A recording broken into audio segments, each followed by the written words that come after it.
इसी तरह और भी वीडियोस देखने के लिए सब्सक्राइब करें, घंटी को दबाएं और ऑल ऑप्शन। लइका तोहर नियन त कहाला छिछोरा, लइके शादीशुदा होके भगवान डाले डोरा। काली गोरी सब उन्हें प्यारी लगती है, काली गोरी सब उन्हें प्यारी लगती है। बोले सपनों की रानी तो हमारी लगती है, बोले सपनों की रानी तो हमारी लगती है। देखी जिकरा के दिलवा में हलचल होके, चाहे देखे के जिकरा के पल पल होके।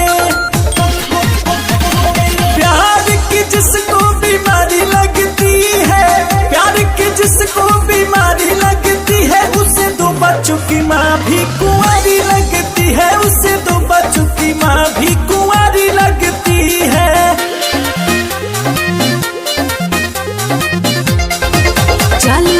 कहे चांद तारा ला दे हब हो, देह सोना चांदी से मढ़वा दे हब हो।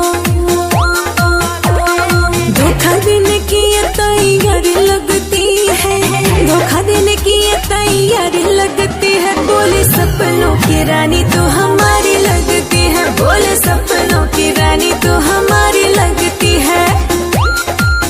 चांद तारा के तू छोड़ा यारा मान दिखा हो, प्यार दिल के गहराई वाला जान दिखा हो। जिनको अदाए मस्त सारी लगती है, जिनको अदाए मस्त सारी लगती है, उससे दो बच्चों की माँ भी कुंवारी लगती है, उससे दो बच्चों की माँ भी कुंवारी लगती है।